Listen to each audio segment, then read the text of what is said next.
Choma pushed her hard. Ada screamed as she fell into the river. The river was deep and fast. Ada couldn't swim well. She shouted, but no one was near. The water pulled her away. Choma stood by the river watching. Then she ran off, leaving no trace. Later that day, Emeka returned to the house. Ada wasn't there. He asked the neighbors, but no one had seen her.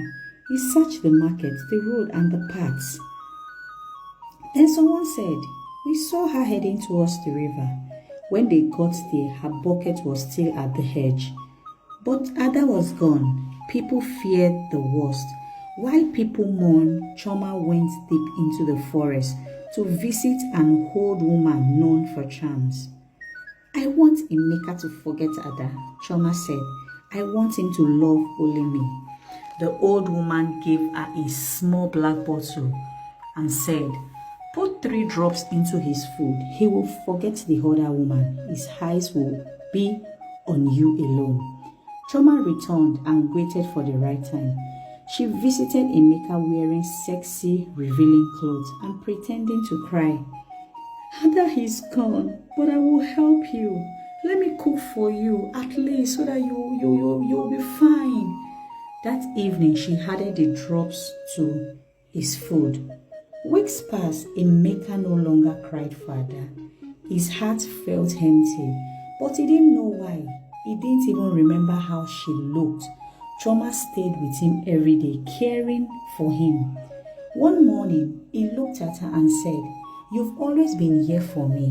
Choma smiled wide. "Yes, Emeka, I always will."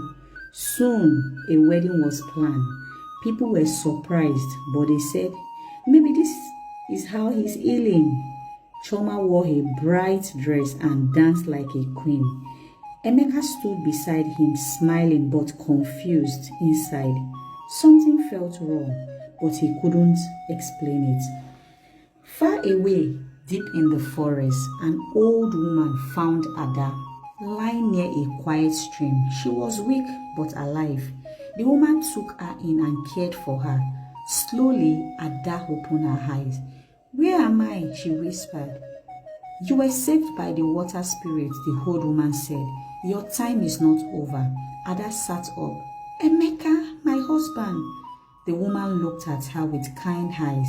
"He has forgotten you. But don't worry, child. The truth always finds its way home."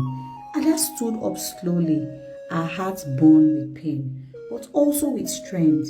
"I must go back," she said. "My story is not finished." Ada stayed with the old woman in the forest for a few more days. She ate, rested, and became stronger. But her heart was still full of questions. "Why would Choma do this?" she asked. The old woman gave her a mirror made from a river stone. "When the time is right, look into this. It will show you what the eyes cannot see." One morning, Ada woke up early. She packed the mirror and her things, wore clean clothes, and said goodbye. "I must return. I must get my husband back." The old woman nodded.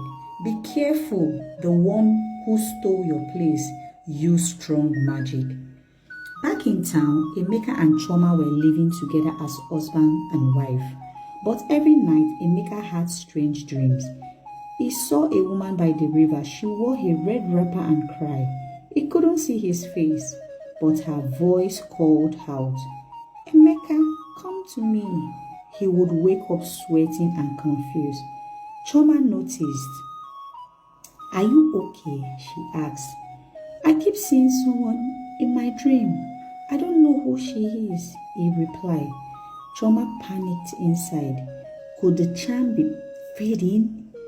She planned to visit the old woman again, but it was already too late. One fateful afternoon, Ada arrived at her old home. She stood at the gate looking at the house where she once laughed, cooked, and danced with Emeka. When Emeka opened the door and saw her, he blinked. "Can I help you?" he asked politely. Ada's heart broke. He didn't remember her. "It's me, Ada," she said. Emeka shook his head. "I don't know you."